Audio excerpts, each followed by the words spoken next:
Hello, this is Kirill from forexboat.com and welcome back to the course on Forex trading. Today we're going to talk about the moving average indicator. So personally, I think the moving average is a very powerful indicator. It's very simple, and in Forex, very often simplicity is the key to your success. If you overcomplicate things, then you might miss out on the obvious. So today we're going to talk about moving average. We'll see how it's constructed, and then we'll see a few examples of how to use it in trading strategies, and I'll just give you a few more thoughts on this indicator.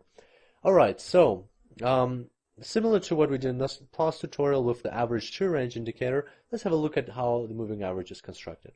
So if we take the past 4 bars and we take the close prices of these bars and then we plot the average of them, it'll look something like this. Next, if we move to 1 bar to the left and we take the average of the 4 bars there, then we plot it, it'll look something like this. Then if we keep going and keep plotting the average every time, we can keep going as far as we want left and we'll get a picture like this.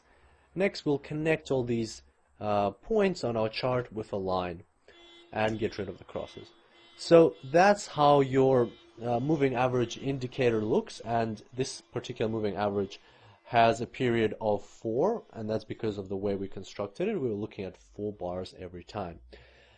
This case is a bit different to the average to range because we don't have to plot this indicator in a separate chart. And you'll notice that on the Forex market and in MetaTrader 4, there are 2 types of indicators. Those that are plotted on the same chart as the price, and those that are plotted in a separate chart. Now in this particular instance, we didn't have to plot it separately because the actual range in which the indicator has its values is actually the same of the chart as of the chart. So what we're taking is we're taking the average of the past 4 prices, so it will be somewhere there on the chart.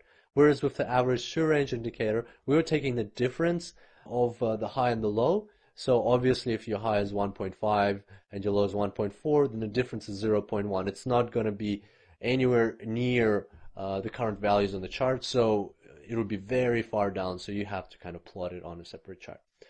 So that's our moving average. Let's have a look at the moving average on a real Forex chart. So that's our euro-dollar hourly time frame chart, and as you can see here, I've plotted the moving average with a period of 48. So in this case, it means that every single value of the moving average represents the average close price for the past 48 bars. And because this is a 1 hourly time frame, 48 means 2 days, so 2 times 24. So it basically means the average close price on the hourly time frame for the past 2 days. And that's how it's been changing. You can see that it went first down, the average, then it started picking up, and then it started going down again. So how can you use the moving average in your trading?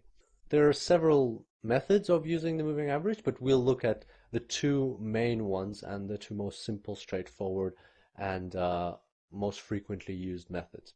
So the first one is using the moving average as a signal generator.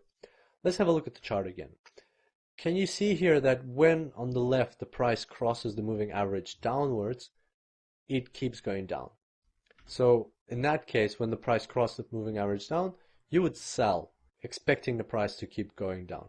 And then when the price crossed the moving average upward, it kept going that way. So you could buy here, expecting that it would keep going that way. And then once again, when it crossed it down, you could sell, expecting that the price would go down. So as you can see, in times when there's a trend on the market, if the price is below the moving average, then it's a downward trend. If the price is above the moving average, then it's an upward trend. So this strategy works during trend times. Unfortunately, it doesn't work during flat times, like when there's no movement on the market, because the price tends to be very close to the moving average and they can cross over very frequently. So you have to be careful when you use this strategy, but do keep in mind that if you see the price above the moving average, then most likely you are currently in an upward trend. Next, the other way of using the moving average is using it as a support or resistance line. And this is actually very interesting you will notice that our support resistance line were either trend lines or levels, and that's what we talked about previously. But now we've got a moving support resistance line, so let's have a look at that. We've got the moving average here, the same one as we talked about. Can you see how on the right, during the uptrend, the price actually bounced off the moving average one time, the second time, and the third time? So that's not a coincidence. That is quite a frequent phenomenon on the Forex market, and if you find, you have to kind of pick the right period for your moving average, which we'll talk about in a minute.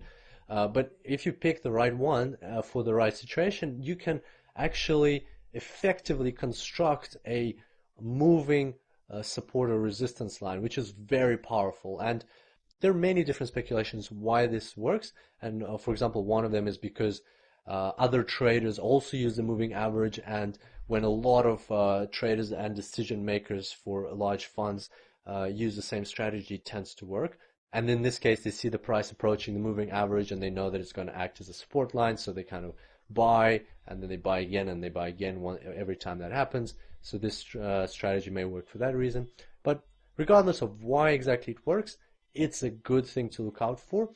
And moreover, in our live trading on a real Forex account further in this course, you will see us use this strategy to our advantage to make profits. And I'll explain exactly how I pick the right period for the moving average and how to better use it in your live trading. And finally, the last remark I wanted to make in this tutorial was that the period of the moving average is very important. Let's have a look at the chart again. So this is the moving average with a period of 48. If you plot the moving average with a period of 12, that's how it will look like. And if you plot a moving average with a period of 150, that's how it will look like. So as you can see, all of them are very different, and they can give you different insights into the market and actually different recommendations to what you have to do. So it's up to you as the trader to pick the right moving average for your currency pair, for your time frame, and for your particular situation. Don't worry, it might sound complicated, but in reality it's very simple, and with time you will get the hang of it, and with every single situation you'll get better and better at picking the right period of the moving average. That's all for today's tutorial. Next time we'll be talking about algorithmic trading and expert advisors on the Forex market. And until then, happy trading.